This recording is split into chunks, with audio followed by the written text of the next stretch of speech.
Y yo les voy a presentar esta idea, ¿no es cierto?, de gestión y financiamiento de proyectos de paisaje en distintas escalas. Entonces, cómo se activa, ¿no es cierto?, el paisaje, tanto en una escala macro de parque como en una escala micro de antejardín. Perdón. La presentación se estructura en 4 partes. Primero vamos a ver algunos casos, quizás intenté buscar casos que conocieran menos, pero quizás algunos los van a conocer, ¿no es cierto?, que muestran estas distintas escalas y cómo estos mecanismos de gestión y financiamiento se organizan, ¿no es cierto?, para habilitar el paisaje en estas escalas y de alguna forma habilitar el territorio también. Después, una segunda parte, más corta, pero que creo esencial, que es la problematización de estos proyectos. O sea, ¿qué problemas busca resolver el paisaje más allá de las áreas verdes? Porque se tiende, ¿no es cierto?, a minimizar, ¿no es cierto?, la idea de áreas verdes con este requerimiento de 9 metros cuadrados de área verde por habitante. Pero obviamente que el objetivo, ¿no es cierto?, va mucho más allá de esos metros cuadrados. Y después, ¿no es cierto?, conceptualizar un poco cómo esas escalas se relacionan con los instrumentos públicos de gestión y de financiamiento, y finalmente vamos a ver cuáles son los instrumentos que existen en Chile. Algunos instrumentos son clásicos y otros se han ido implementando en los últimos años, algunos todavía no se implementan, digamos, existen a nivel de idea, y algunos instrumentos que existen desde hace tiempo se han implementado escasamente. Eso también sucede. Entonces, primero, estos distintos ejemplos de proyecto eh, que responden a distintas problemáticas. Por un lado, ¿no es cierto?, están los proyectos de ciudad, ¿no es cierto?, que buscan a través de un plan maestro de la ciudad, ¿no es cierto?, activar ciertas áreas, pero a través de la activación de esas áreas y de esos espacios públicos, en realidad buscan conectarse con un área mucho mayor. Este es el ejemplo de la ciudad de Hamburgo, ¿no es cierto? Hamburgo es una ciudad-puerto y es una ciudad-estado. Alemania es un país de estados federados. La ciudad en el año 2000 parte con este proyecto que busca, en el fondo, tres cosas básicamente. Por un lado, recuperar las áreas urbanas que se situaban en el puerto, ¿no es cierto?, y que se encontraban deterioradas producto de la obsolescencia de sus funciones. Por otro lado, Hamburgo, que es uno de los puertos más importantes de Europa, su puerto empezó a crecer y a desplazar, ¿no es cierto?, las zonas residenciales hacia la periferia. Por lo tanto, la zona central ya no cumplía la función residencial. Entonces, ¿cómo atraer nuevamente, ¿no es cierto?, población residencial al centro de la ciudad y que la zona central de Hamburgo siguiera, ¿no es cierto?, cumpliendo su rol de centralidad, porque tener una función industrial no responde, ¿no es cierto?, a un rol central de una metrópolis. Y por otro lado,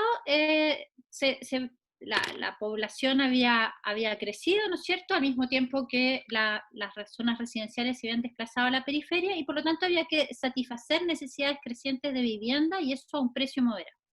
Y al mismo tiempo existían distintas oportunidades, ¿no es cierto? Por un lado, eh, se había perdido, ¿no es cierto?, se habían desafectado importantes depósitos del puerto, y por lo tanto existían estos espacios con potencial uso. Entonces, los tres principios que busca el proyecto es, por un lado, hacer de Hamburgo una ciudad verde y compacta, y por otro lado, priorizar el transporte público y recuperar el uso residencial urbano. Entonces, este master plan lo que hace, ¿no es cierto?, no es un proyecto de áreas verdes, es un proyecto de una escala metropolitana que busca dar respuesta a otras problemáticas. Hay un master plan, ¿no es cierto?, que se hace el año 2000, y el proyecto sigue evolucionando a lo largo del tiempo. ¿En qué consiste básicamente el proyecto? Por un lado, en la venta y permuta de terrenos para lograr estos desarrollos inmobiliarios, en proyectos públicos importantes de áreas verdes que están relacionadas con el río, pero también áreas verdes interiores, ¿no es cierto? Reservar espacios en el borde río para las grandes avenidas, y de esta forma permitir generar avenidas verdes, arbolado urbano. crear edificios emblemáticos, algunos particularmente connotados, ¿no es cierto?, teatros, centros deportivos, y reconvertir antiguas edificaciones portuarias. Y ese proyecto, ¿no es cierto?, que busca activar el centro de Hamburgo, a su vez se relaciona, ¿no es cierto?, con un proyecto mucho más grande, regional, de toda la metrópolis, del área metropolitana, que busca activar corredores verdes y el entorno del río. Entonces, ese era como un primer proyecto, entendiendo que lo que busca este proyecto de activación, ¿no es cierto?, de áreas verdes en torno al puerto y en torno al río, era una problemática de una escala netamente superior.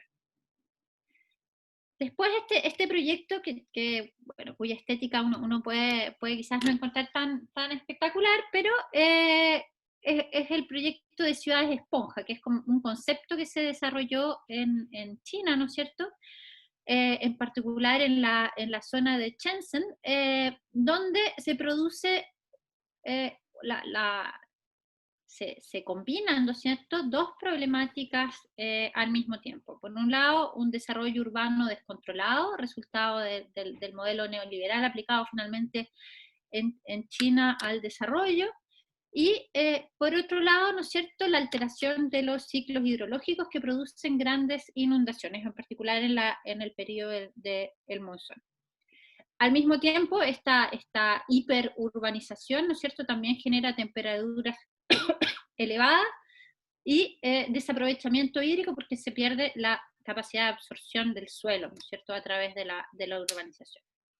Y el proyecto, este es un proyecto también de gran escala, busca, pero también de gran escala, pero que repercute en todas las escalas, ¿no? Por un lado, hay un proyecto de manejo de la cuenca, hay un proyecto de transformación, por eso se llama ciudades esponjas, ¿no es cierto?, de transformación del suelo, de la pavimentación misma, para la recuperación del acuífero y la mayor absorción de agua para evitar estas inundaciones. Por otro lado, hay un proyecto, ¿no es cierto?, de arborización, jardines, verde urbano, y al mismo tiempo, en otra escala, se realizaron proyectos con los privados, con los habitantes, digamos, a escala residencial, que era, ¿no es cierto?, implementar estos techos verdes. Hay proyectos más espectaculares que este que está aquí en la foto, pero este es un proyecto, ¿no es cierto?, de habilitación de un techo verde en un inmueble existente, un inmueble que no es nuevo.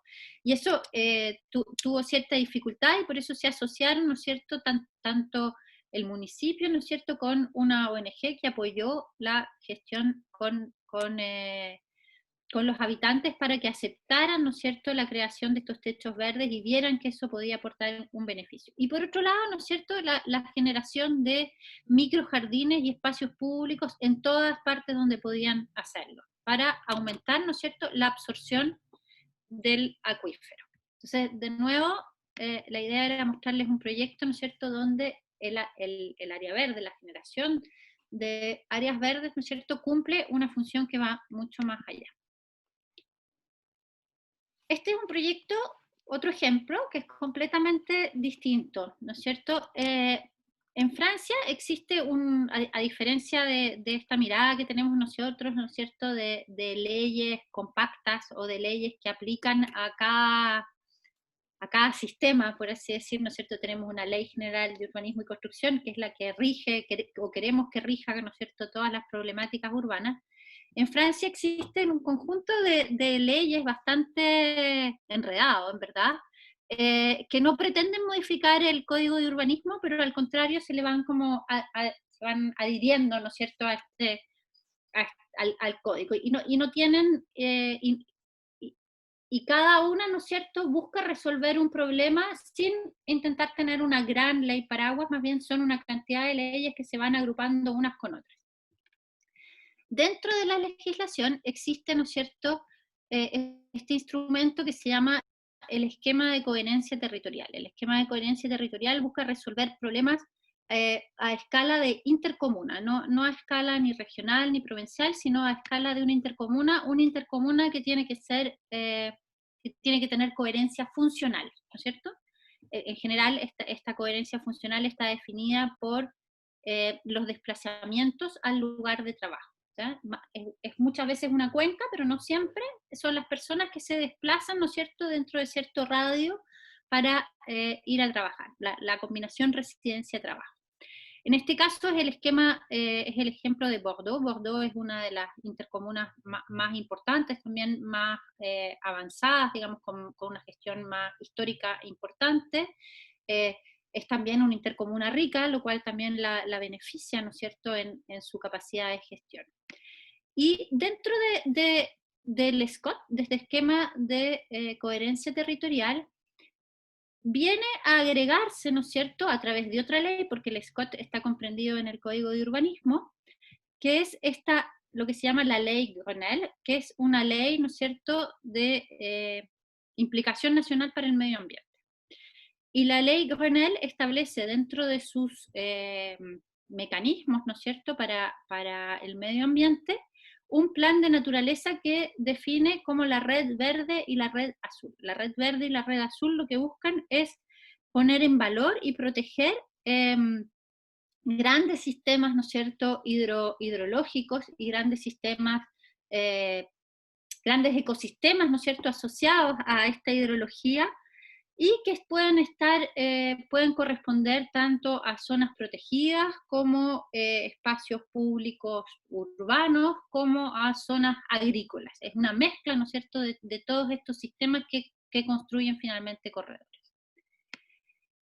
Y a su vez, ¿no es cierto?, este plan, ¿no es cierto?, que tiene la ciudad de Bordeaux, ¿no es cierto?, mete, ¿no es cierto?, esta red verde y azul en este proyecto de 55.000 hectáreas para la naturaleza, que son, por así decir, el lema de la ley Grenelle aplicado en el caso de Bordeaux, y tiene por otro lado una política urbana, una política de la ciudad, que es otra ley nuevamente, que es la ley de ciudades, ¿no es cierto?, que viene también a agregarse al Código de Urbanismo, y en esa política de la ciudad, que es obligatoria para las aglomeraciones, tiene grandes proyectos urbanos, tiene zonas de urbanización específicas, tiene un plan clima, ¿no es cierto?, tiene un plan de desplazamiento urbano y tiene un plan de viviendas, que es generar 50.000 viviendas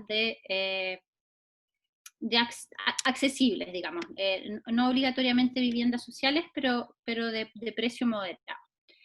¿Por qué les cuento todo esto? Es porque finalmente, ¿no es cierto?, esta red verde y esta red azul que corresponde al esquema de coherencia territorial, busca por un lado, les voy a contar lo que está aquí a la derecha, ¿no es cierto?, busca por un lado estructurar, ¿no es cierto?, el paisaje a través del agua, eh, dando, valorizando, ¿no es cierto?, los cursos de agua más importantes, dándole continuidad a estos cursos de agua grandes y pequeños, eh, esta idea de que pueden haber cursos superficiales, temporales, ¿no es cierto?, canales, estructurar, ¿no es cierto?, el paisaje que se encuentra alrededor de estos cursos de agua, identificar y preservar, ¿no es cierto?, las lagunas o humedales que se encuentran en este recorrido. Y por otro lado, como esta red azul, entonces se junta con la red verde, en la cual se busca reconocer, ¿no es cierto?, los grandes líneas que estructuran el paisaje, preservar los bosques, ¿no es cierto?, preservar estas continuidades, estudiar cómo se mantienen estas continuidades paisajísticas, asegurarse de que estos corredores biológicos puedan efectivamente atravesar la ciudad, y definir, ¿no es cierto?, cuáles son los límites de crecimiento de la ciudad a lo largo de estas infraestructuras. Pero ¿qué es lo interesante? Que a través de este esquema, ¿no es cierto?, que lo que busca es juntar todas estas leyes finalmente, todos estos principios rectores se juntan en una planificación que es estratégica, que no es normativa. Nunca estamos hablando en esta planificación de coherencia territorial, nunca estamos hablando de normas urbanísticas, siempre estamos hablando de grandes principios rectores estratégicos del crecimiento de la ciudad. Entonces, esta metrópolis de Bordeaux, que agrupa 28 comunas, ¿no es cierto? Eso es importante porque es esta intercomunalidad. Entonces, por un lado tiene esta red azul, que de alguna forma está representada en ¿ustedes ven el cursor? ¿sí? Está representada, ¿no es cierto?, aquí en gris, ¿no es cierto? Estos pedacitos son estos ríos, ¿no es cierto?, que están acá. Y por otro lado, tiene una red de transporte, que son estas líneas de colores, esta red de transporte de superficie, que son las nuevas líneas de tranvía, y esas líneas de tranvía, a su vez, las juntan, ¿no es cierto?, con este proyecto de vivienda de precio moderado, que es lo que está en azul. Entonces se combinan las tres cosas, ¿no es cierto? Por un lado, la red azul, la red verde, que es la red de espacios públicos, y por otro lado, la voluntad, ¿no es cierto?, de hacer vivienda, pero esa vivienda, ¿dónde está ubicada? Esa vivienda de precio moderado está ubicada donde están las líneas de tranvía, y a su vez las líneas de tranvía, si uno mira en detalle, están siguiendo, ¿no es cierto?, los corredores verdes y azules. ¿Qué es lo interesante? Bueno, en Francia la ley de habitación se sobrepone a todas las otras normas urbanas. Eso significa que se considera que dar solución a la vivienda es mucho más importante que cualquier otra normativa, y por lo tanto el plan de habitación va por encima, ¿no es cierto?, por encima de las pequeñas normativas urbanas que pudieran declarar cada una de las comunas. En Chile no es así. En Chile el Estado, ¿no es cierto?, cuando hace una línea de metro no tiene facultades para modificar, ¿no es cierto?, los planes reguladores comunales, y no puede, por ejemplo, se intentó en algún momento modificar, no puede establecer que mayores densidades alrededor de las líneas de metro, por ejemplo. En este caso sí, y además el Estado tiene la facultad de reservar suelo para la vivienda, y es el principal comprador, por así decir, el comprador preferente. Entonces tenemos, por un lado, un proyecto, ¿no es cierto?, de activación de una trama, de un ecosistema grande a nivel de la cuenca, y cómo esa propuesta, ¿no es cierto?, de activar y de proteger ese ecosistema, a su vez se juntan, ¿no es cierto?, con estas otras propuestas de transporte, vivienda y otros proyectos más bien normativos, ¿no es cierto?, como por ejemplo no permitir los supermercados dentro de el área urbana más central, ¿no es cierto?, no permitir la compra y el desarrollo de grandes paños urbanos que significarían, ¿no es cierto?, la pérdida de este verde urbano. Y por otro lado, proyectos de protección de la agricultura, que está asociada también a esta conservación de las zonas verdes. Otro ejemplo de Francia. Francia tiene un proyecto relativamente nuevo que se llama Cero Artificialización Neta, el SAN. Ese proyecto, si ustedes ven aquí esta línea de tiempo, está a su vez, ¿no es cierto?, relacionado con esta imbricación de leyes que yo les comentaba anteriormente. La Loi Grenelle, que es esta ley del medio ambiente, ¿no es cierto?, a su vez se asocia a otras leyes, la de transición energética, de crecimiento verde, de bajo desarrollo de carbono, un plan de biodiversidad, y aquí en esta continuidad, ¿no es cierto?, viene a agregarse esta propuesta, esta política de cero artificialización neta. ¿Qué significa eso? Bueno, por un lado, se dieron cuenta que solo en la región de París metropolitano, que es mucho más que París, se consumían aproximadamente 590 hectáreas no artificializadas al año. Esto significa, pueden ser espacios naturales, pueden ser retazos, pero principalmente eran superficies de suelo agrícola. Entonces, ¿cómo reducir ese consumo de suelo que ha tenido, ¿no es cierto?, esta evolución, pero aún siendo muy bajo, sigue siendo muy alto?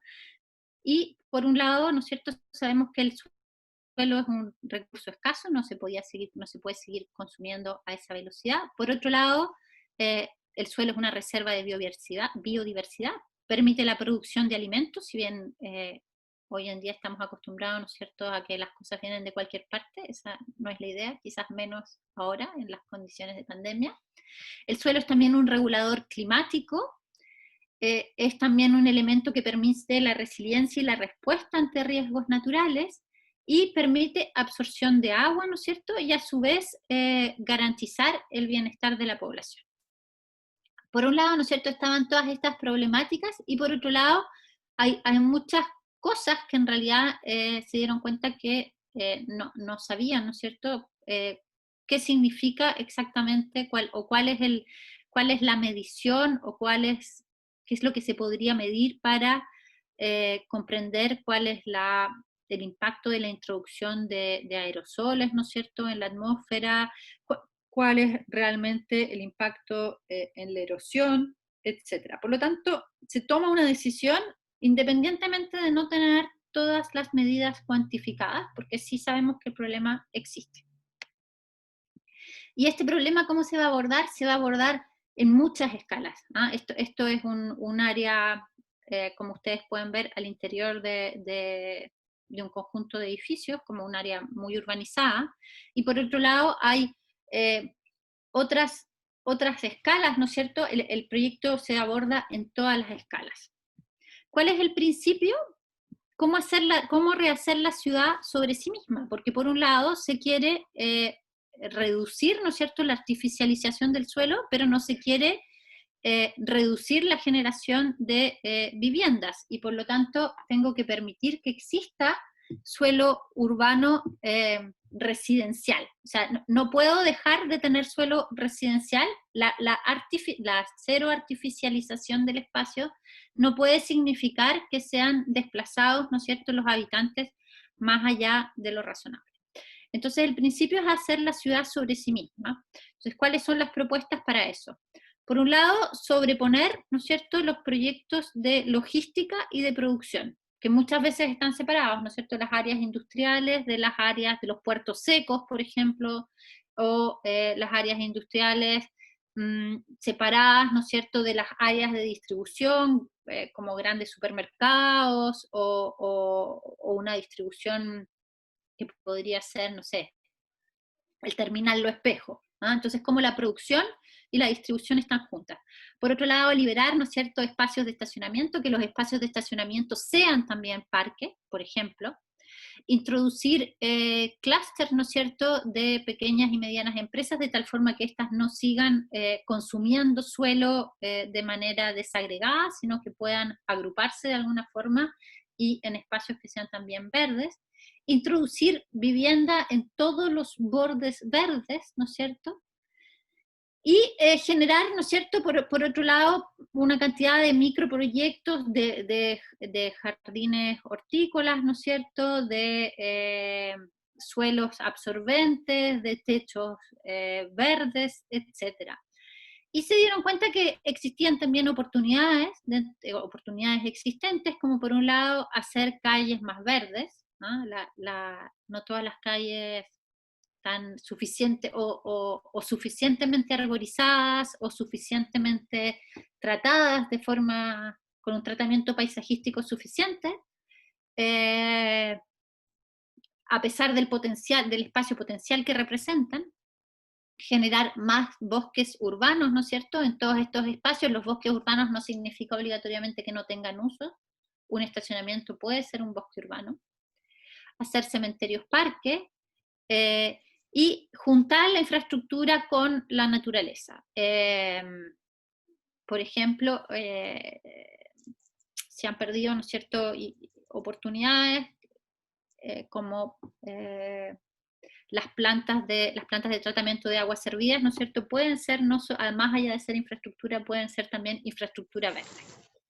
Entonces, todas esas potencialidades, ¿no es cierto?, las identificaron por un lado, cuál era el suelo, el ENAF es el suelo no artificializado, y por abajo está el suelo artificializado. Entonces, cómo cada una de estas cosas, ¿no es cierto?, tenían potencial para ser renaturalizados, vale decir, aquellos espacios verdes abiertos también descubrieron que muchas veces un área verde no significa obligatoriamente que sea un área natural, o que sea un hábitat para las especies, ¿no es cierto?, de aves o las pequeñas especies que pueden vivir en las ciudades. Entonces, que por un lado los espacios verdes, ¿no es cierto?, había que renaturalizarlos, y por otro lado, cuáles eran todos esos espacios que tenían potencial de ser convertidos en áreas naturales. Y por otro lado, cuáles son los espacios, ¿no es cierto?, que puedo densificar. Entonces, es una acción conjunta, de densificación y a su vez de sacar, por así decirlo, o de construir más naturaleza sobre la ciudad. Y eso a su vez se traduce, ¿no es cierto?, en planes y proyectos que tienen que tener estas distintas escalas, ¿no es cierto?, a nivel tanto de la manzana, del antejardín, por así decir, del predio privado, como a nivel, ¿no es cierto?, de la comuna, como lo que se muestra a la izquierda. Aquí otra serie de proyectos que, más que de gestión, era un poco para mostrarles otra escala y también otra idea. Biopolis es una página que recoge una cantidad de proyectos que busca conectar, ¿no es cierto?, la comunidad con, con la academia, con las instituciones y las organizaciones, y compartir proyectos.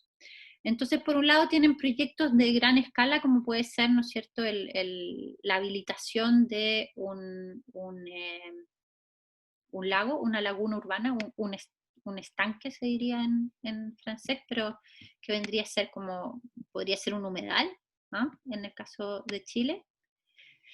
Por otro lado, tienen este jardín, por ejemplo, tenían este proyecto de este jardín en Manitoba. En realidad el jardín no es tan importante, solo que no encontré ninguna imagen que fuera pertinente. Lo importante es que este jardín lo que hace es recuperar el agua de un supermercado, del techo de un supermercado. Eso es lo valioso del proyecto.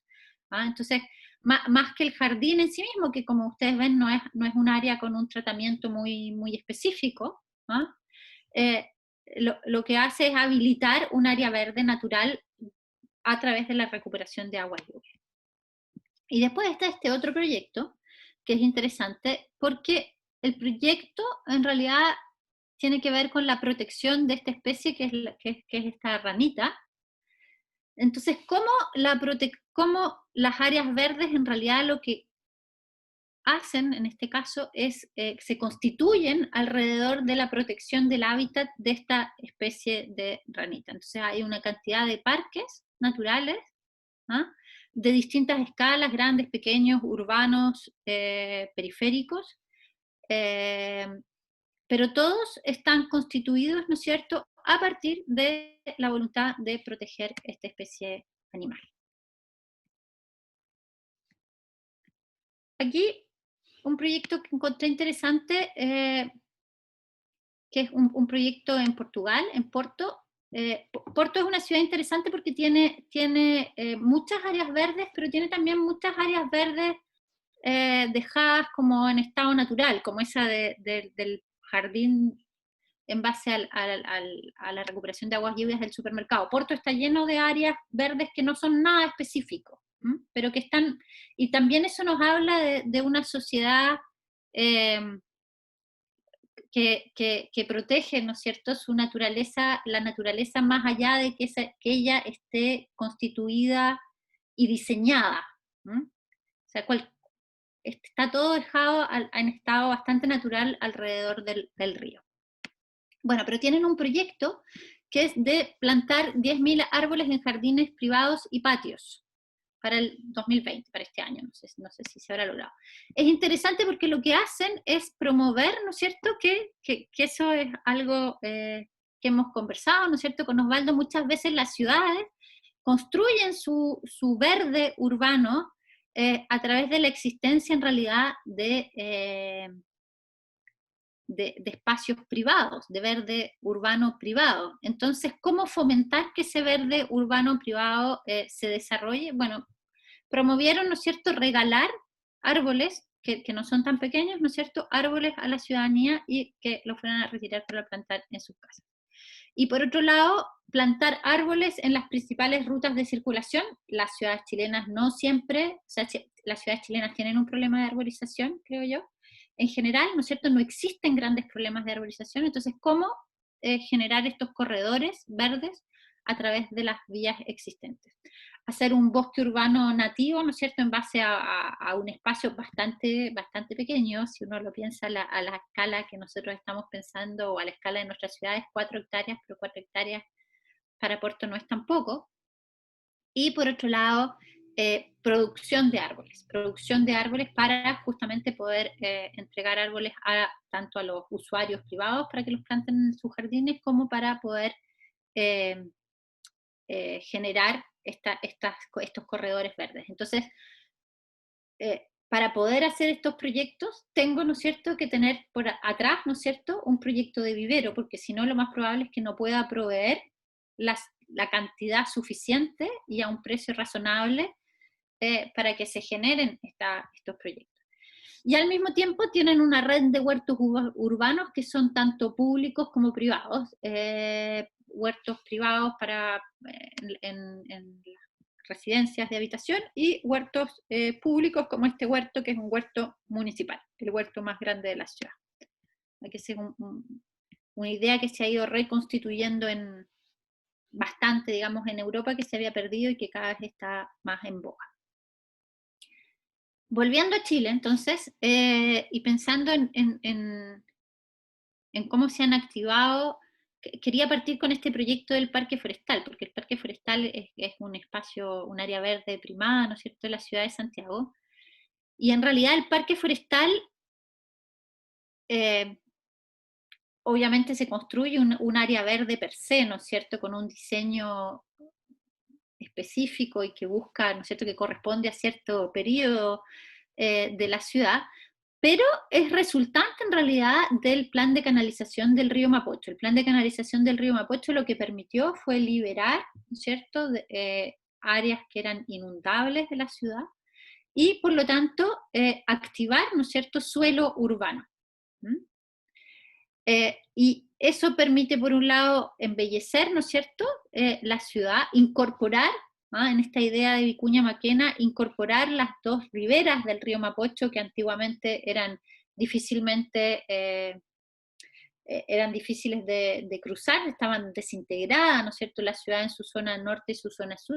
Entonces esto permite integrar la ciudad, prolongar las calles, unir barrios, ¿no es cierto?, que estaban desunidos anteriormente, y desde un principio el Parque Forestal es una operación inmobiliaria. La liberación de estos terrenos gracias a la canalización del Mapocho lo que permite es financiar finalmente, a través de la venta de los terrenos que se habilitan, ¿no es cierto?, se venden esos terrenos, y es gracias a la venta de esos terrenos que se construye el Parque Forestal.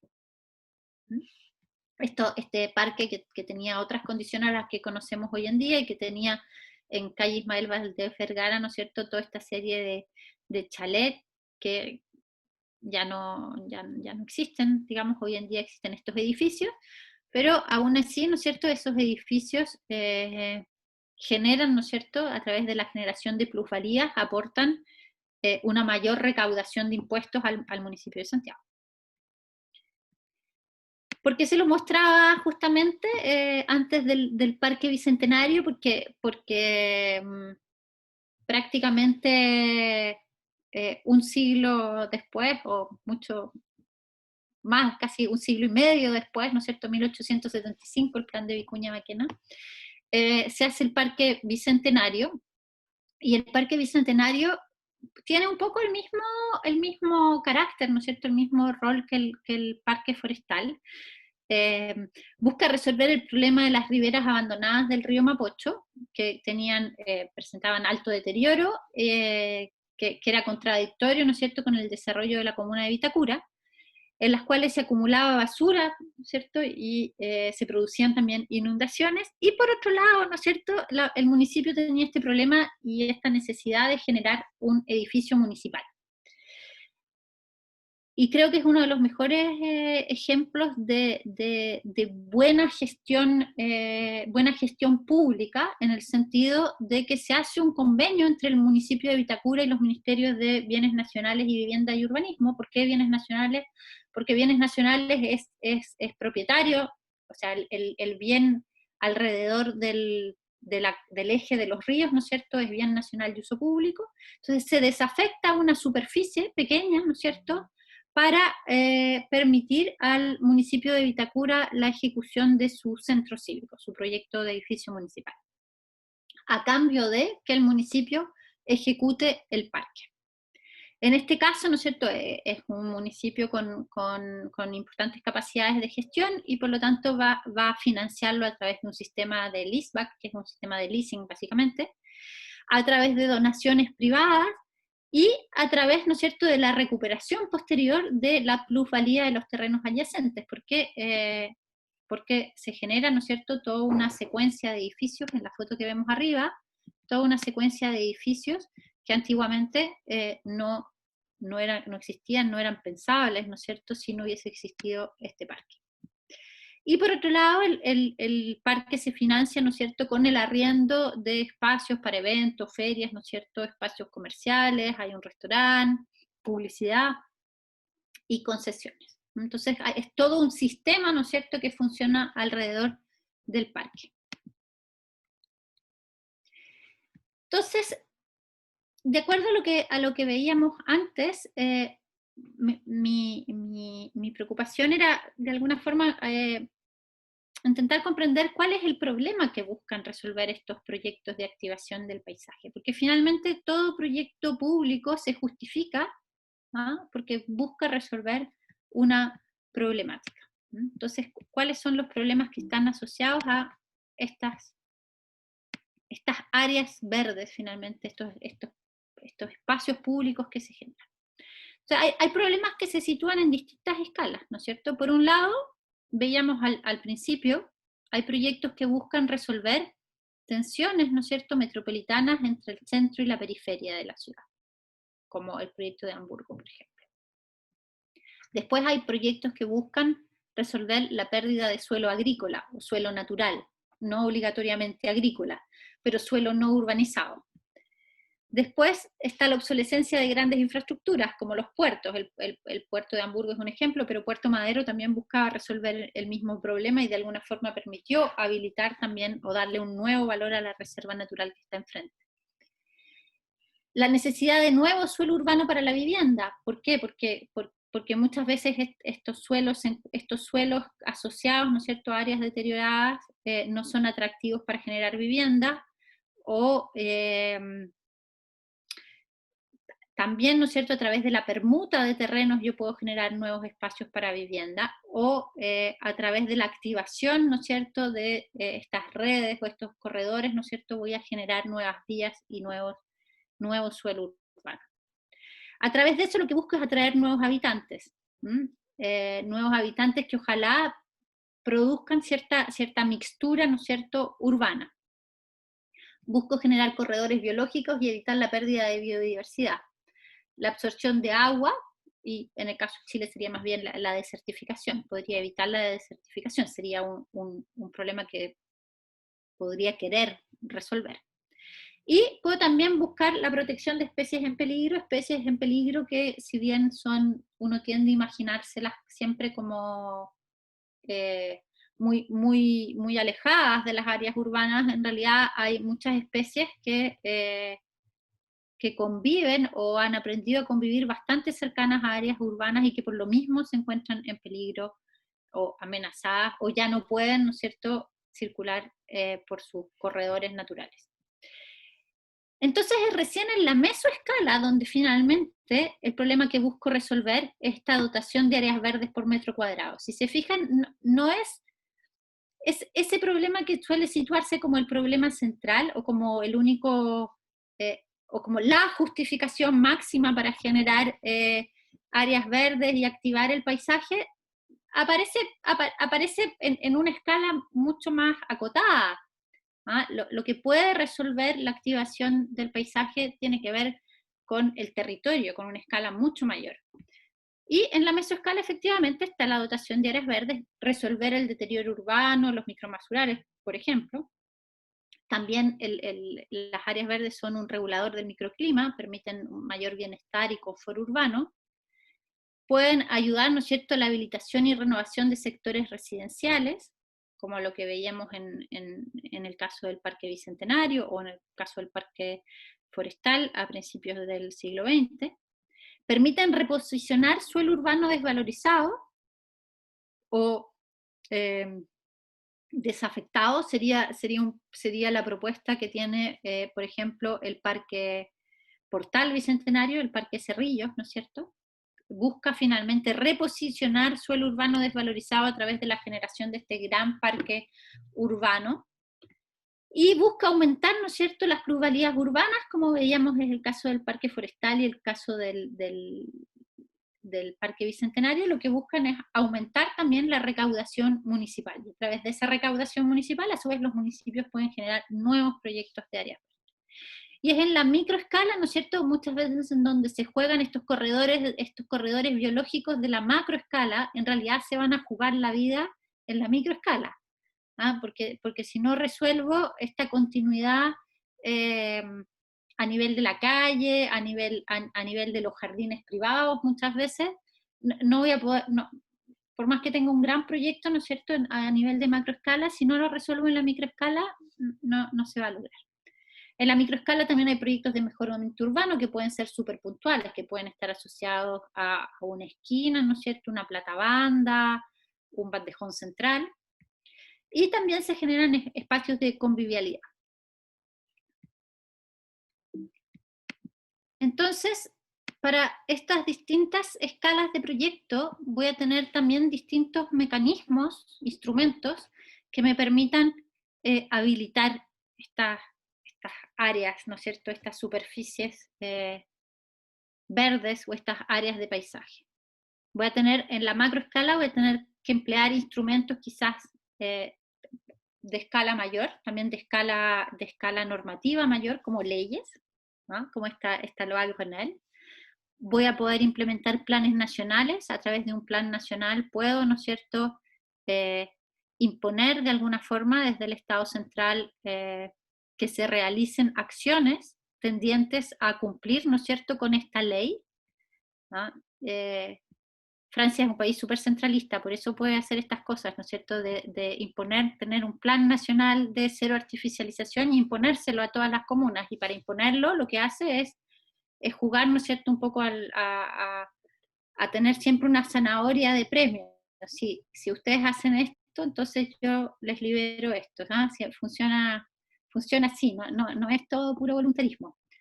Necesito tener planes regionales, ¿no es cierto?, planes regionales que son, o planes intercomunales, que son estos planes funcionales de coherencia territorial, como el SCOT, o como el PROT en Chile, el Plan Regional de Ordenamiento Territorial. Puedo tener instrumentos de planificación, las normas, pero las normas no resuelven los problemas estratégicos, las normas simplemente codifican esos problemas. Y puedo tener también grandes proyectos, ¿no es cierto?, de parques nacionales o parques regionales que permiten, ¿no es cierto?, también cumplir con esta función del territorio a esta gran escala. En la mesoescala, ¿qué instrumentos tengo? Tengo proyectos urbanos, ¿no es cierto?, master plan. Puedo tener proyectos de parque, como parques más grandes, ¿no es cierto? Proyectos de renovación urbana. Muchas veces estos proyectos de parque y estos proyectos de renovación urbana van de la mano. Puedo tener normas urbanas, y puedo también, para resolver mis problemas en la mesoescala, puedo también implementar impuestos o subsidios o incentivos, ¿no es cierto? Y después, en la microescala, ¿no es cierto?, voy a tener ahí los proyectos. Ahí es donde recién, ¿no es cierto?, entran los proyectos a una escala de diseño más acotado, ¿no es cierto?, más específico, los proyectos que voy a ejecutar. Puedo tener programas, ¿no es cierto?, también como estos programas de arborización de jardines privados. Puedo tener incentivos para que la gente proteja, ¿no es cierto?, su verde urbano. Y puedo tener también concursos. En Chile hay mucho se hace a través de concursos, lo vamos a ver después, concursos que permiten llegar, ¿no es cierto?, a una escala muy acotada. Esos fondos de concurso muchas veces son un poco pobres en recursos, diría yo. Pero es un mecanismo que se ha implementado para llegar a una microescala de la esquina, del huerto urbano, etc. Entonces, los problemas, ¿no es cierto?, veíamos, tienen una escala, tienen distintas escalas y distintos mecanismos, y cómo se relacionan entonces estas escalas de proyecto con estos mecanismos de financiamiento. En lo que vimos, ¿no es cierto?, los proyectos aislados son por así decir, los más, no es que sean, obviamente que son interesantes los proyectos aislados, porque responden, ¿no es cierto?, pero responden a la meso y a la microescala los proyectos aislados. Por otro lado, tengo proyectos, ¿no es cierto?, que están insertos en un plan de ciudad. Entonces tengo un proyecto que no es un proyecto de un barrio, sino que es un proyecto ciudad. Puedo tener proyectos aislados que a su vez estén interconectados, ¿no es cierto?, con este plan de ciudad. Y después tengo proyectos que están insertos en un plan de región, o sea, son proyectos de una escala superior. Puedo tener proyectos que están insertos en una política nacional, o sea, van a responder a esa política nacional, y es porque esa política existe, ¿no es cierto?, que cada uno, ¿no es cierto?, de estos puntitos que vemos aquí en el plano también tiene su proyecto. Y puedo tener proyectos que están insertos en una planificación multiescalar y a su vez multisectorial, como es el caso de Bordeaux, ¿no es cierto?, que combina, ¿no es cierto?, el proyecto de activación de áreas verdes con el proyecto de activación de movilidad, con el proyecto de activación de viviendas. Puedo tener proyectos que están insertos en una política de protección, puede ser una protección asociada a una especie endémica como este caso, pero también puede ser asociada a la protección de monumentos nacionales. Al final encontré un ejemplo que les voy a mostrar. Y después hay proyectos, ¿no es cierto?, como esta protección puede estar asociada a protección de una especie, les decía, del patrimonio, o sea, de inmuebles, ¿no es cierto?, o bienes inmuebles, pero también puede estar asociada a una política de protección de paisajes, como es el caso de España. Y después hay proyectos que están orientados a aumentar la resiliencia ante desastres naturales, como puede ser este proyecto que tiene Nueva York, ¿no es cierto?, después del huracán, se dieron cuenta, ¿no es cierto?, de la necesidad de reactivar o reverdecer, ¿no es cierto?, sus bordes y su relación con el agua. Y después están los proyectos comunitarios, que son estos, no sé, a una escala ya súper micro, de cómo activo las manzanas, ¿no es cierto?, los lotes, cómo activo las esquinas, cómo activo los barrios, y estos proyectos comunitarios responden también a políticas intersectoriales, muchas veces de carácter social, y a demandas ciudadanas también. No sé si tienen preguntas hasta aquí, si quieren hacer una pregunta para pasar, antes de pasar a la otra parte. Yo ahí, Jimena, y anotando algunos aspectos que quizás los podemos retomar al final, para ir comentando en el fondo una vez que terminemos con la presentación. Ya, Hay sigo varios entonces. aspectos que yo creo que están directamente relacionados a una serie de temáticas que hemos también venido discutiendo, así que me parece muy interesante poder tratarlos o remarcarlos hacia el final. Ok, ya. Entonces, el financiamiento, finalmente, ¿cómo se logra el financiamiento en el caso chileno? ¿Cómo lograríamos, cómo se financian esta activación, ¿no es cierto?, de áreas verdes y de espacios públicos o de áreas mayores?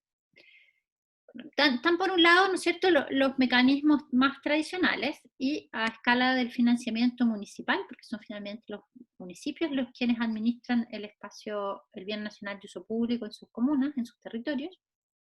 Hay municipios que tienen recursos propios, como sería el municipio de Vitacura, el municipio de Providencia, el municipio de Santiago, pero son los menos, digamos. Aunque también hay municipios, nosotros conocemos algunos municipios en el norte, ¿no es cierto?, que también tienen recursos propios a través, por ejemplo, de las patentes mineras, y eso ha generado también que tengan una calidad urbana muy distinta de aquellos que no tienen ese ingreso. Cuando no tienen recursos propios, los municipios postulan al Sistema Nacional de Inversiones. ¿Ah? El Sistema Nacional de Inversiones es un sistema al cual postulan no solo los municipios, sino también todos los servicios públicos, que permite administrar y velar, ¿no es cierto?, por la buena utilización de los recursos públicos, y en el cual, ¿no es cierto?, se aprueban, se valida, ¿no es cierto?, toda la inversión pública. Y postulan ese fondo los municipios, o sea, ingresan los proyectos a ese sistema para postular al Fondo Nacional de Desarrollo Regional, que esa es una decisión que se toma a nivel de la región. Los consejeros regionales son quienes toman la decisión de priorizar los proyectos. Y después existen fondos más pequeños, como el Programa de Mejoramiento Urbano, que depende del Ministerio del Interior, a través de la Subdere, ¿no es cierto?, que también les permite generar proyectos. Los proyectos que genera el PMU son sedes sociales, canchas deportivas, pequeñas áreas verdes, áreas de juego, etc. Pero no ingresan, no tienen los requisitos de ingresar al Sistema Nacional de Inversiones. De alguna forma son proyectos más sencillos de postular. Y después está el FRIL, el Fondo Regional de Inversión Local, que financia hasta 92 millones, son también proyectos aún más pequeños. El PMU no está bien definido cuál es su monto. Depende. Pero el FRIL, ¿no es cierto?, suele ser menos de 100 millones, a veces la mitad incluso, pero permite también desarrollar pequeñas, ¿no es cierto?, áreas verdes y pequeños espacios que permiten, a su vez, ¿no es cierto?, esta idea que tienen ustedes como activar áreas mayores. Y después están los programas específicos a los cuales pueden postular los municipios.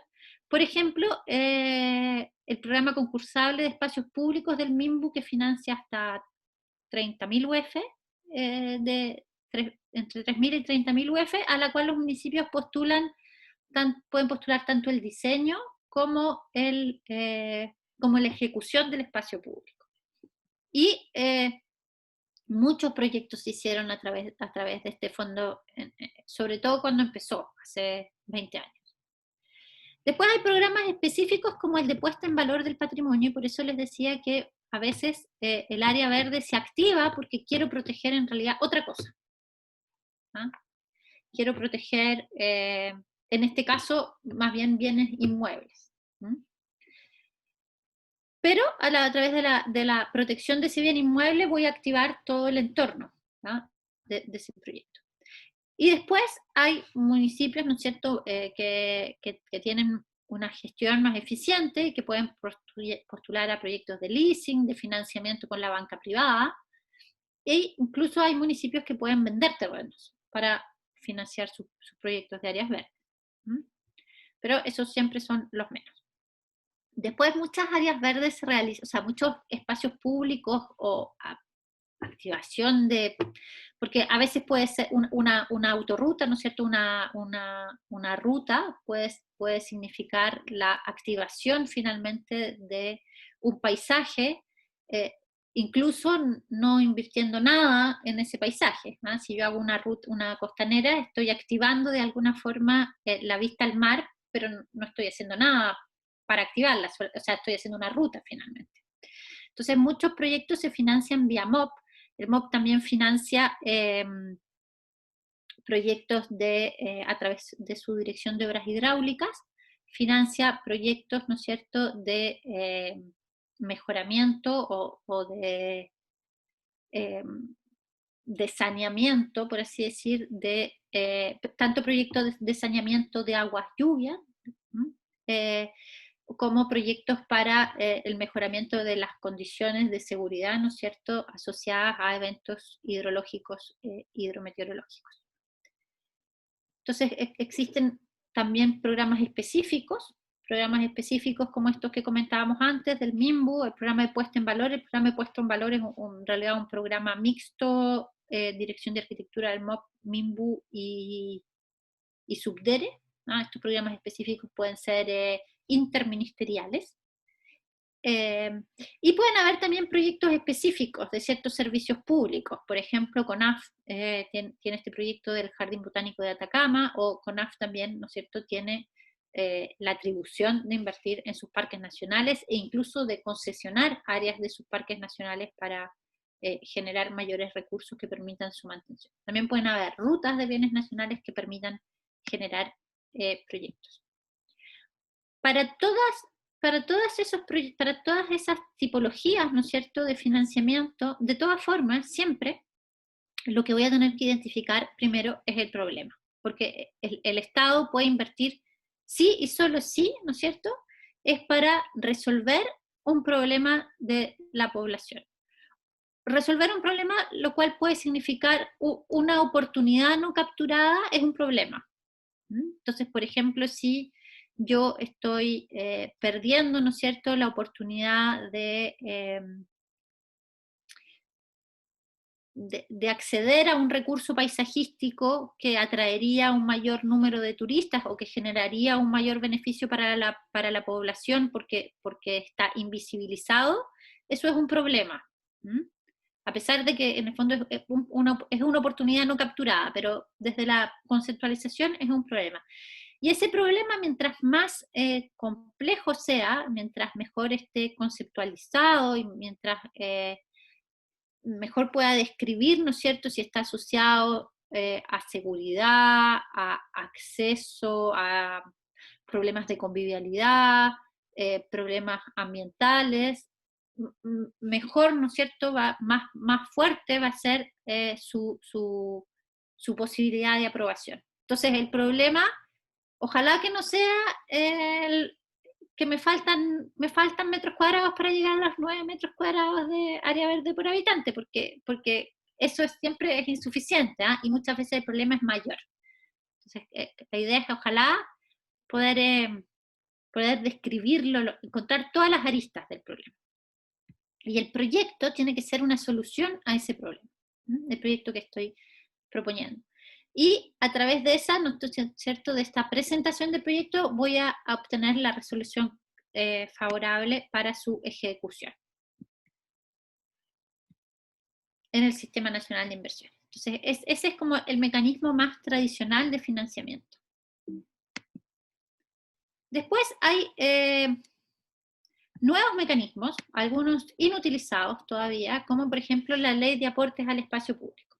La Ley de Aportes al Espacio Público, ¿qué es lo que va a establecer? Va a promover, ¿no es cierto?, un sistema de mitigaciones a todos los proyectos inmobiliarios que sea de alguna forma mucho más equitativo, parejo, mejor medido, ¿no es cierto? Y los proyectos inmobiliarios que van a tener que financiar, ¿no es cierto?, la mitigación, y esa mitigación ya no va a poder ser, o sea, la idea es que no sea desarticulada, sino que al contrario se articule en torno a un proyecto que tengan los municipios. Entonces, en base a este informe de mitigación de impacto vial, ¿no es cierto?, los proyectos privados van a financiar, ¿no es cierto?, el plan de inversiones en infraestructura, movilidad y espacio público, que es un plan que debe ejecutar el municipio o la región en el caso de que exista una intercomunalidad. Ese plan de inversiones en infraestructura, movilidad y espacio público tienen tres formas, diría yo, de existir. Por un lado, pueden estar en el plan regulador comunal, ese es como el mejor escenario, pero los planes reguladores comunales toman mucho tiempo en actualizarse y mucho tiempo en aprobarse, por lo tanto va a ser difícil, digamos. Por otro lado, pueden estar en el plan de desarrollo comunal, en el PLADECO, o pueden existir por sí mismos. De todas formas, la ley todavía no tiene reglamento, así que todavía está a nivel de idea, aunque el hecho de que la ley no tenga reglamento no quiere decir que puedan avanzar los municipios en esta idea. Después hay un instrumento que ha sido escasamente ocupado, que es la Ley de Financiamiento Urbano Compartido. ¿Qué es lo que busca? Es incentivar la inversión en proyectos de interés público, ¿no es cierto?, a través del uso de bienes nacionales de uso público, del servio, o a través de terrenos municipales.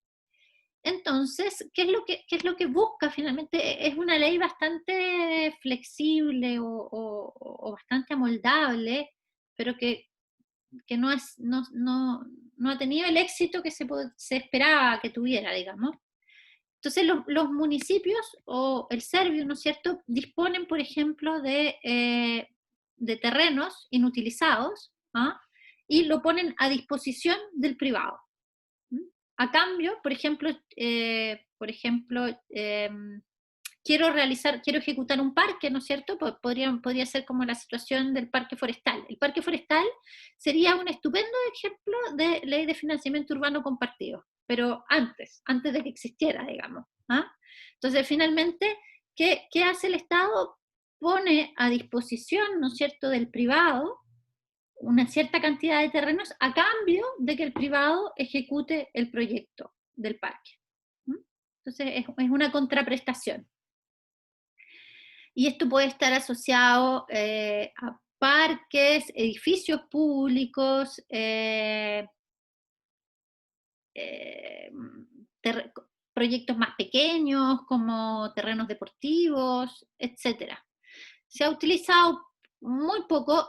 Un proyecto que ustedes puedan conocer y que es interesante es el proyecto de los estacionamientos de la Plaza Ñuñoa. Ese es un proyecto de ley de financiamiento urbano compartido. ¿Mm? Entonces, ese es un proyecto interesante donde se logró finalmente. Hay otro proyecto en Antofagasta que está en ejecución, ¿no es cierto?, donde lo que hace el Estado, ¿no es cierto?, en el sector La Chimba es proponer estos paños de terreno para el desarrollo de proyectos residenciales a cambio de la ejecución del parque. Esa es un poco la idea. Y después hay otros fondos, ¿no es cierto?, más pequeños, cuando les comentaba que existen fondos más bien orientados a las comunidades. Este no es el único, pero son siempre su capacidad, diría yo, es limitada. Fondos concursables para habilitar espacios públicos, recuperar quizás áreas verdes existentes, incorporar especies nativas, hacer huertos urbanos, etc. Este es un fondo del Ministerio de Medio Ambiente.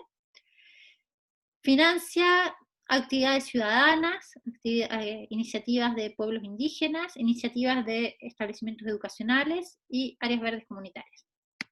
Acá a la derecha, que era lo que habían financiado últimamente, ¿no es cierto? Entonces, invernaderos, mantenimiento, ¿no es cierto?, de algunas especies, huertas comunitarias, pero lo que se busca activar en el fondo es tanto la comunidad como, ¿no es cierto?,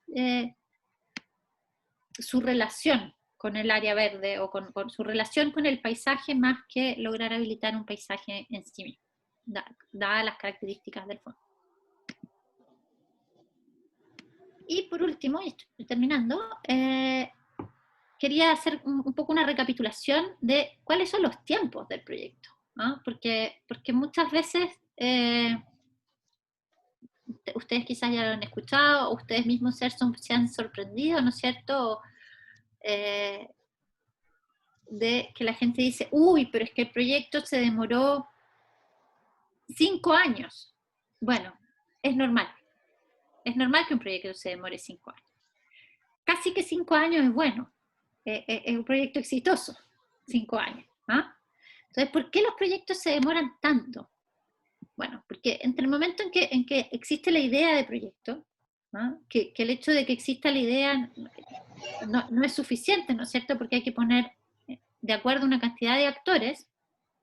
Esos actores se tienen que poner de acuerdo en cuál es el proyecto, formularlo, ¿no es cierto?, ingresarlo al Sistema Nacional de Inversiones, y adentro del Sistema Nacional de Inversiones el proyecto se puede demorar 1 año, a veces se puede demorar 2 años, a veces más. A veces hay municipios que se olvidan de que ingresaron el proyecto y ahí queda.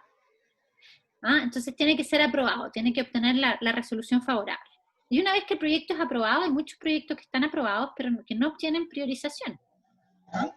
Una vez que están aprobados en el Fondo Nacional de Desarrollo Regional, tienen que ser priorizados por el Consejo Regional, por los CORE, por los consejeros regionales.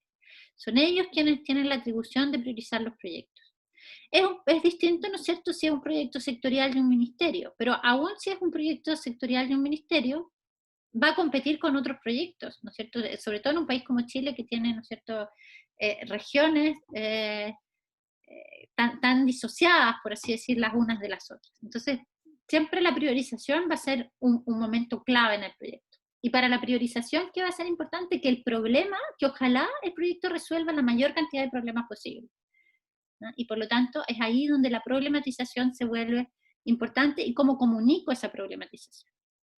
Una vez que los proyectos son priorizados, uno diría, ya, ahí estamos listos. No, pero no es verdad, porque en realidad Hacienda se demora en asignar los recursos y tiene que sacar una resolución.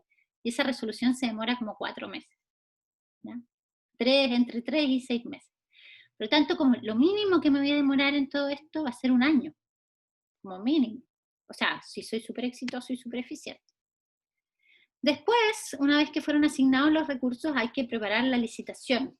La licitación, que para el Estado no es tan fácil, hay que hacer bases de licitación, tiene que hacer una resolución, ¿no es cierto? Tiene que licitar, se tienen que presentar oferentes. Lo peor que puede pasar es cuando no se presenta nada de eso, es lo peor que le puede pasar al Estado. ¿Ah? Y después, ¿no es cierto?, adjudico la licitación y se desarrolla el diseño. O a veces puedo pasar directo a ejecución. Para pasar a ejecución tengo que cumplir con una nueva etapa, tengo que volver a ingresar al Sistema Nacional de Inversiones, tengo que volver a obtener los recursos, tengo que demostrar que el proyecto que estoy ejecutando es el proyecto que postulé a diseño y que no estoy haciendo veredas de mármol. Tengo que asegurar, ¿no es cierto?, que el proyecto cumple con ciertos cánones aceptados por el Estado. Y después tengo que licitar la ejecución. Ejecución que muchas veces es más complejo, ¿no es cierto?, licitar la ejecución, tengo que dar más tiempo para que las empresas se presenten, el tiempo de consultas es más largo, etc. Y después recién ejecuto, ¿no? Y la ejecución, bueno, ahí puede ser, a veces puede ser mucho más corta que todo lo anterior, a veces puede tomar más tiempo, y después, ¿no es cierto?, recién tengo que también velar, ¿no es cierto?, para que se produzca apropiación por la comunidad, que no siempre sucede. Hay proyectos que ha costado, ¿no es cierto?, que la comunidad se los apropie. Y hoy en día se exige que los municipios tengan un plan de gestión y mantención y también un plan de activación del espacio. Entonces, más que nada para mostrarles que si un proyecto, ¿no es cierto?, se demora 5 años, es poco, ¿no? Entonces, eso también es difícil de manejar muchas veces con la ciudadanía porque se compromete un proyecto, ¿no es cierto? Y cómo explicarle a la gente que el proyecto se va a demorar todo esto. Y con esto termino. Este es un proyecto interesante, es el Parque del Estrecho Magallanes. El parque se hace porque se protege el Fuerte Bulnes, ¿ah? Entonces, cómo finalmente la protección del patrimonio también permite, o sea, la protección de bienes inmuebles puede ser también una herramienta, o la protección de sitios arqueológicos puede ser una herramienta para activar, ¿no es cierto?, paisajes más importantes. Eso, con eso termino. Muchísimas gracias, Jimena. Te damos un aplauso. Acá en las pantallitas podrás ver que te Gracias. están brindando un caluroso aplauso virtual, que no es lo mismo que tenerlo en la sala, ¿cierto? Pero bueno, lo podemos imaginar. Hemos estado en esa instancia. Así que te agradecemos mucho por esta verdadera cátedra que nos has brindado sobre gestión, sobre estas interrogantes que nos hacemos, ¿cierto?, sobre la problematización de los procesos y del ciclo de vida, podríamos decir, de un proyecto en un aspecto tan clave y tan sensible como son aquellas variables, ¿cierto?, bueno, y estrategias que nos has presentado para poder llevarlo adelante, para materializarlo, para lograr finalmente esto que muchas veces no hablamos cuando hablamos de paisaje, pero que es tan importante como su propia ideación, ¿cierto?, que es el financiamiento. Así que muchas gracias por este espacio.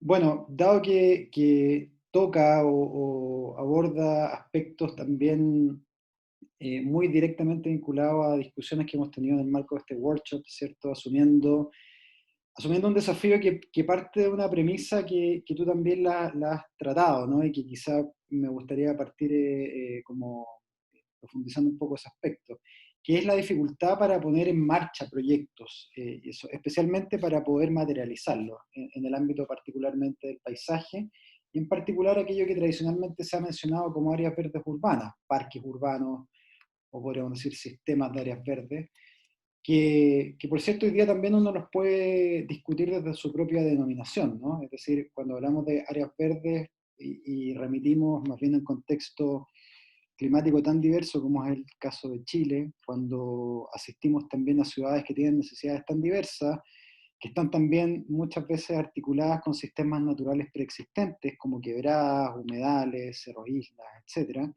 vemos que muchas veces esta noción más convencional o tradicional de un parque que parte de cero, ¿cierto? Un parque que como que casi que se tiene que construir metro a metro, en realidad no refleja necesariamente las potencialidades que tenemos para justamente proyectar y materializar estas áreas de paisaje que en particular, bueno, tiene que ver con el enfoque del workshop, ¿no? Eh, y desde ese punto de vista te quería preguntar justamente por este enfoque, ¿cómo ves tú esta clásica noción de la construcción de metros cuadrados de áreas verdes, que ha sido, que tú la has referido como una visión, desde una visión crítica, que compartimos, ¿cierto? Y de qué manera, en el fondo, este enfoque que también tiene que ver con los casos de estudios internacionales que nos mostraba, en donde hay una cierta sensibilidad para leer no solamente la disponibilidad de espacio en su dimensión física, sino que también para leer las funcionalidades que aportan esos sistemas a la ciudad. Y desde ahí, en el fondo, entender que muchas veces más que construir hay que activar. ¿Cómo, cómo lo revisas tú en el marco también de los desafíos que tal como tú nos planteabas, en cierta medida abarcan una institucionalidad existente, pero también podríamos decir ciertos vacíos, entre comillas, institucionales que pueden ser interesantes también de leerlos como espacios de oportunidad, ¿no? Desde este concepto que también hemos utilizado para otras investigaciones, estos espacios de oportunidad que a veces emergen de los vacíos justamente normativos, legales, o simplemente de, de las prácticas convencionales de la gestión. A ver, yo diría que los metros cuadrados resuelven en la medida que se puede explicar que el proyecto, cual sea su escala, busca resolver un problema mayor.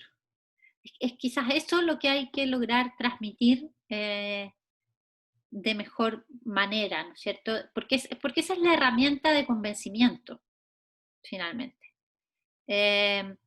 Entonces, por más que yo esté haciendo un proyecto que puede ser la activación de una esquina, puede ser eh, poner un árbol y un banco, no sé, yo podría tener un proyecto que fuera poner un árbol y un banco en cada una de las esquinas de la comuna X.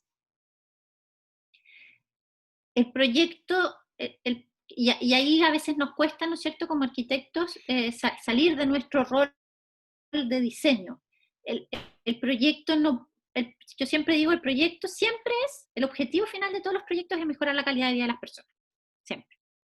¿Ah? Entonces, ¿cómo ese proyecto yo lo llevo lo saco, ¿no es cierto?, de su diseño, que su diseño puede tener su valor en sí, ¿no es cierto?, diseñar adecuadamente ese espacio para que tenga el uso que queremos que tenga, para que efectivamente las vecinas se encuentren, se sienten en ese espacio y compartan.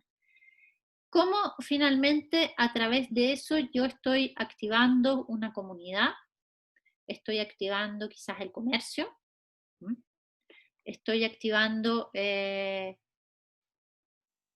un sentimiento quizás de protección del medio ambiente a través de algo pequeño, pero que se puede multiplicar. Estoy incentivando quizás la salud, porque quizás van a haber dos viejitas que van a juntarse para ir a sentarse en ese banco. Tengo que contarme un cuento, porque si no me cuento un cuento, no voy a poder transmitir mi proyecto. Y creo también que la comunidad es siempre el mayor agente de cambio, en el sentido de poder exigir, y de comprometerse con los proyectos, finalmente. Muchas veces esos fondos concursables no llegan a nada o son muy disgregados. Yo encuentro que les falta articulación, porque casi uno podría decir, bueno, en realidad más que hacer que la gente concurse y esté lucubrando proyectos, podría yo tener como una serie, ¿no es cierto?, de soluciones tipo por 8 millones de pesos, que es lo que tiene el fondo, y cómo las voy a insertar, ¿no es cierto?, en distintos puntos de la ciudad, y qué es lo que eso me va a traer.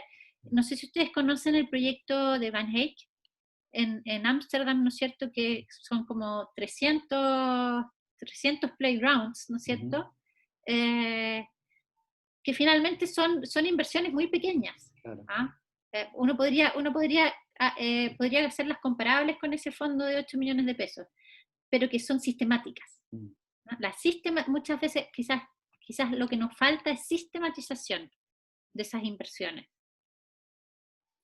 Sí, además claro, ahí está el problema justamente de estos enfoques de planificación que tú también mencionabas, referidos comúnmente a la idea del gran plan, ¿cierto? Llevándolo a la noción de proyecto, el gran parque, eh, que muchas veces en el fondo hipoteca la posibilidad de inversión pública en determinadas comunas o incluso regiones, ¿cierto? Por varios años, incluso décadas. En ese sentido, uno de los aspectos que hemos también cuestionado justamente es la idoneidad de esa figura del gran plan o del gran proyecto versus estas inserciones más bien o estas activaciones más estratégicas que justamente pueden llegar a tener incluso un efecto en términos de cobertura de beneficiarios, ¿cierto? En términos directos e indirectos mayor.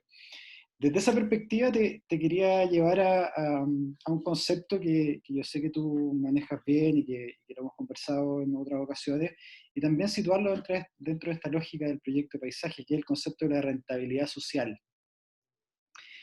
Eh, y un poco preguntarte acerca de estas estrategias bueno, que comúnmente calculan la rentabilidad social respecto a ciertos cánones más convencionales que establece la institucionalidad, particularmente en el caso de Chile el Ministerio de Desarrollo Social, pero que quizá hoy día también pueden de alguna manera aprovechar ciertas interpretaciones, ¿no? que puedan de alguna manera ayudarnos a materializar proyectos de paisaje contemplando otras variables, por ejemplo, la variable de los servicios ecosistémicos, de, de la adaptabilidad al cambio climático, en fin, otros beneficios, podríamos decir, que pueden de alguna manera discutirse en el marco de la rentabilidad social.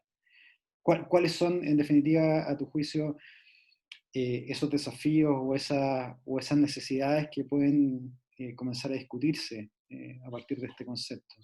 Yo diría que la rentabilidad social hay que perderle un poco el miedo, ¿ah? Porque parece como algo muy difícil, ¿no es cierto? Y Y muy en en bloque, realidad ¿no? Es muy monolítico finalmente. muy abstracto y en realidad es bastante sencilla, ¿no es cierto? Pero sí, el principio siempre es el mismo. Yo tengo que demostrar que tengo un problema, entonces por eso insisto en esa conceptualización del problema y cuántas cosas yo voy a poder resolver con mi proyecto, eso es lo más importante. Luego está el tema de la oferta y la demanda. Todos los proyectos, ya sean públicos o privados, se resuelven siempre a través de este concepto de oferta y demanda. Entonces, por un lado, la rentabilidad social se resuelve en la medida que yo tengo una demanda importante, ¿no? Entonces, un mayor número de beneficiarios. Y por eso, eso quizás es lo que hace en Chile difícil la inversión,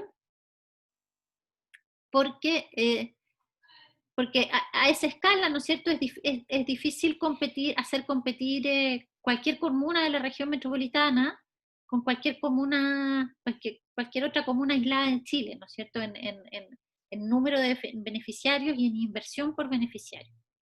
De alguna forma el Estado ha sido un poquito más, se ha dado cuenta, ¿no es cierto?, el Ministerio de que no podía seguir aplicando solo esa escala, porque obviamente la inversión por beneficiario siempre iba a ser menor en pocas comunas de Chile y nunca iba a llegar la inversión a Pica o no sé, a Victoria, ¿ah? a Cunco, no sé, nunca iba a llegar la inversión a esos lugares si seguía solo teniendo ese parámetro. Pero sí sigue siendo importante. Y la demanda es importante conceptualizarla bien, porque no son solo los que habitan, puedo también lograr justamente definir esa demanda en función, si yo tomo un territorio más grande, si yo conecto mi proyecto con un territorio más grande, mi demanda va a ser mayor. Entonces lo que tengo que hacer, algo que hemos conversado muchas veces, ¿no es cierto, Osvaldo?, es definir cuál es el área de influencia de mi proyecto. Mientras más grande sea, en este caso, el área de influencia de mi proyecto, puede tener más beneficiarios y por lo tanto la inversión por beneficiario va a ser menor. Y después, ¿cuál es la oferta? ¿No? ¿Cuál es la oferta? Eh, es a veces difícil conceptualizar la oferta en términos de bienes públicos. Eh, más allá de los metros cuadrados, ¿ah? Porque uno puede decir, ya esta comuna tiene, la oferta son 5 metros cuadrados por habitante y en realidad como quiero llegar a 9, mi oferta es inferior, ¿no es cierto?, a lo que debería ser. Pero más allá de eso, yo tengo que demostrar que puedo demostrar también que estoy ofreciendo un bien que no tiene nada comparable. ¿Ah? Eso es lo otro que tengo que demostrar. Esa es otra forma de demostrar la oferta. Entonces, por ejemplo, si yo estoy protegiendo, o sea, estoy activando un humedal, no existe un espacio igual en esa comuna, lo más probable, ¿no es cierto? Entonces, por lo tanto, no existe una oferta comparable, y si no existe una oferta comparable, esta oferta es única. ¿Mm? Y para esa oferta única existe una demanda también, ¿no es cierto?, única. O sea, esa misma población se está beneficiando de algo que antes no existía o no era ofrecido. Entonces, son esas cosas las que tengo que conceptualizar lo mejor posible. El problema, ¿no es cierto?, el área de influencia, cuál es mi demanda, que está asociada, ¿no es cierto?, a esta área de influencia y al problema, y cuál es mi oferta, cuáles son los bienes comparables. Y si mi oferta, por ejemplo, es un jardín botánico, ¿no?, para ponernos en otro escenario, es un jardín botánico, y en realidad en Chile existen creo que 2 jardines botánicos solamente, o 3 jardines botánicos. Y se ha demostrado que en otros países del mundo los jardines botánicos atraen una cantidad increíble de visitantes, etc. Por lo tanto, ¿no es cierto?, mi oferta va a ser excepcional. Y esa oferta excepcional va a tener una demanda también importante. Entonces, esos son los conceptos que tengo que lograr desarrollar mejor. Y no me puedo quedar con los metros cuadrados porque va a ser muy pobre. Además, esta última visión también aplica a territorios no necesariamente urbanos, ¿no? Porque estos casos, estos ejemplos, uno de ellos es el Jardín de Atacama, el Jardín Botánico de Atacama, justamente se desmarca de esta lógica tradicional del proyecto de paisaje entendido en un margen urbano, dentro de un margen urbano, sino que más bien se posiciona como un proyecto de territorio que puede estar asociado a otras áreas también, algo así.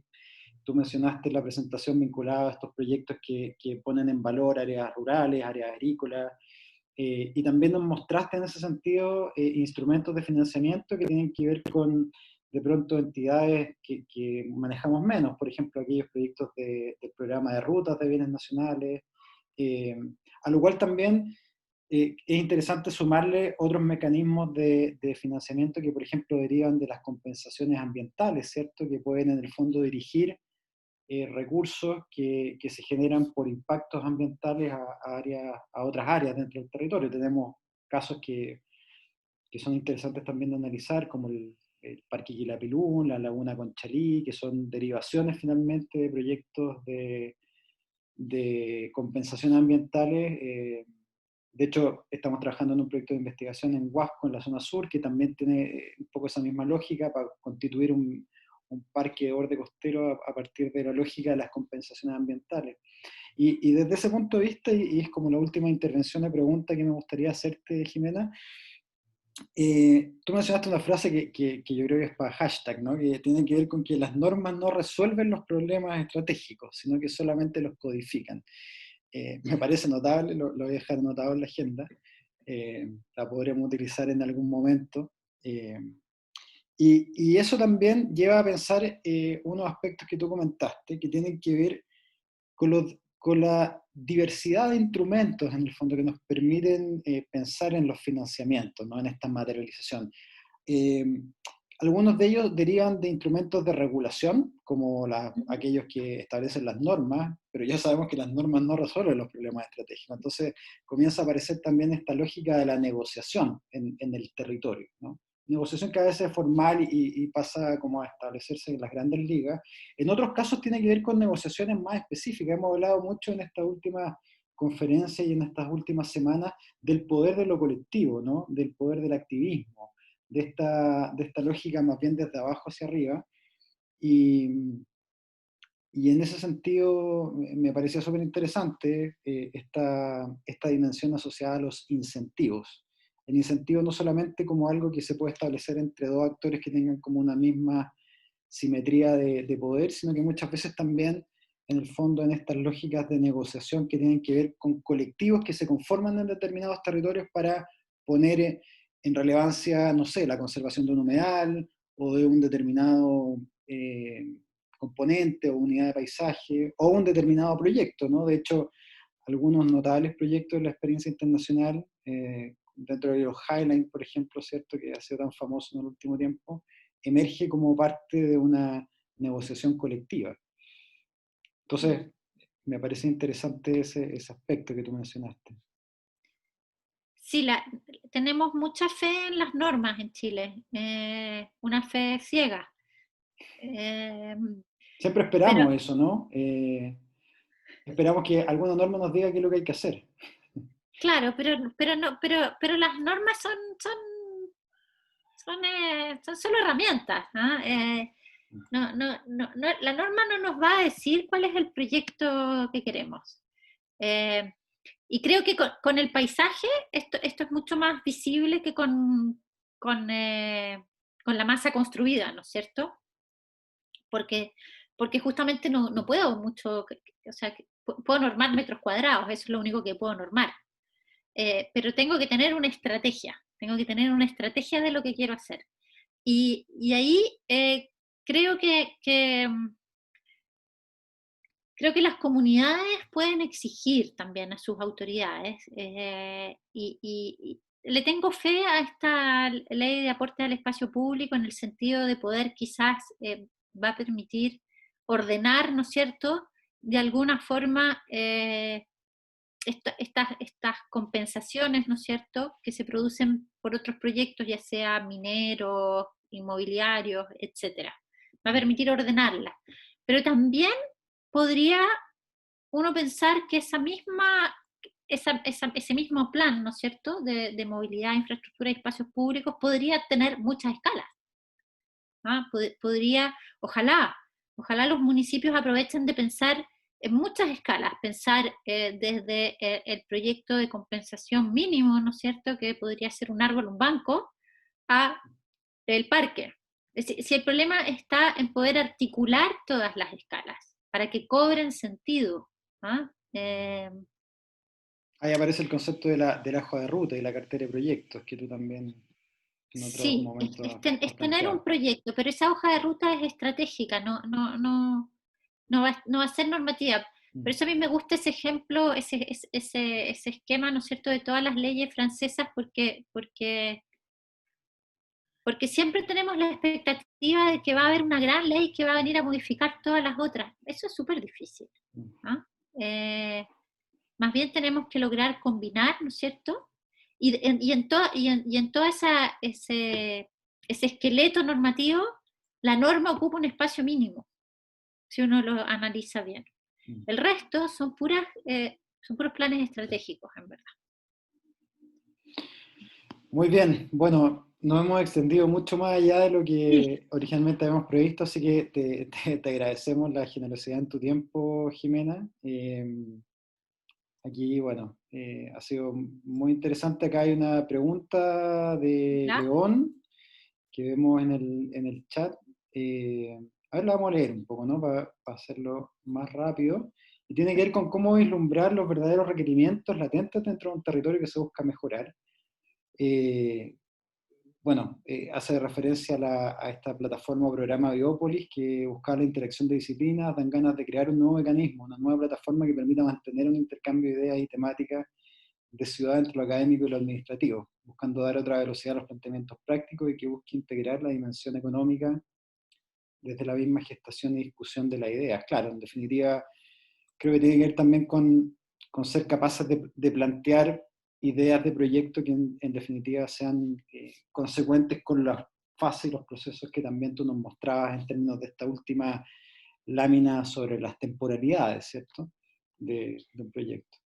Pero quizás podría existir, ¿no es cierto?, como ciertas tipologías de solución que estuvieran más disponibles a la ciudadanía, porque estos mecanismos concursables, tanto para la ciudadanía como para los municipios chicos, ¿no es cierto?, se les hace extremadamente difícil postular proyectos. O sea, justamente todo este ejercicio de problematización, ¿no es cierto?, diseño, etcétera, no existe el profesional que pueda hacer esa cadena, ¿no es cierto?, y ese seguimiento.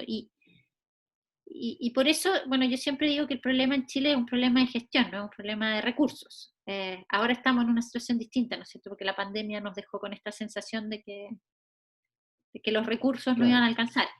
Pero supongamos, sin pandemia, el problema es lograr, ¿no es cierto?, levantar proyectos. Esa es una gran dificultad para los municipios.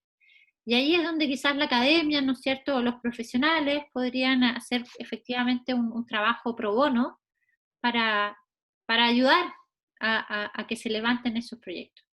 Y yo insisto en esta idea de distintas escalas, por eso me gusta el ejemplo de Van Eyck para Amsterdam, porque es como el sumum de la articulación para lograr algo, pero algo desde cosas súper pequeñas. Claro, desde la sumatoria de fragmentos finalmente, y no desde el gran Sí. proyecto que a veces es muy difícil de justificar en términos de inversión. Sí, es un muy buen ejemplo. Bueno, Jimena, acá hay una última pregunta de Joaquín. Respecto a tu opinión, Jimena, sobre la prioridad que tienen proyectos de parques urbanos del interior de la ciudad, específicamente en la región metropolitana, en desmedro de grandes espacios naturales disponibles, según el plano regulador metropolitano. Claro, tiene que ver con esta lógica de, también complementando esa pregunta, muchas veces nos preocupamos de adicionar metros cuadrados de áreas verdes diseñados y construidos, bajo la lógica del parque, desde la óptica Minbu, por ejemplo, ¿cierto?, cuando en paralelo estamos depredando espacios naturales que perfectamente podrían ser parques con un cuarto o un décimo de la inversión que muchas veces estamos después necesitando para sostener finalmente esa dotación, ¿no? Bueno, es porque falta una mirada estratégica, ¿no es cierto?, a un poco la que veíamos en el proyecto de bus, en el proyecto SAN, este proyecto de cero artificialización, porque es proponerse justamente no consumir más suelo, pero no en desmedro de que la población, ¿no es cierto?, tenga que vivir más lejos. Al contrario, ¿no es cierto? Tengo que tener una estrategia conjunta, de no artificializar, pero al mismo tiempo densificar y al mismo tiempo renaturalizar. Y ahí es donde la lucha del metro cuadrado se vuelve súper, insisto, en su pobreza, digamos, como lucha, digamos, como bandera de lucha, no funciona. Bien. Bueno, Eso. vamos a liberar a nuestra invitada para que Bueno, muchas pueda gracias por la invitación. descansar. Muchísimas gracias, Jimena. Nuevamente un Que estén aplauso muy para bien. ti, virtual. Y bueno, esperamos también que estas conversaciones sirvan justamente para nutrir un aspecto que, como decimos, pocas veces se conversa y que es tan importante, ¿no?, en la lógica también de esta producción del paisaje que necesitamos para nuestra ciudad y territorio. Muchas Súper. gracias, Jimena. Gracias. Que estén muy Gracias bien. a todas y todos, que estén Chao, muy chao. bien. Nos vemos. Muchas gracias. Chao, Chao, chao. buenas noches. Muchas gracias. Gracias, Osvaldo.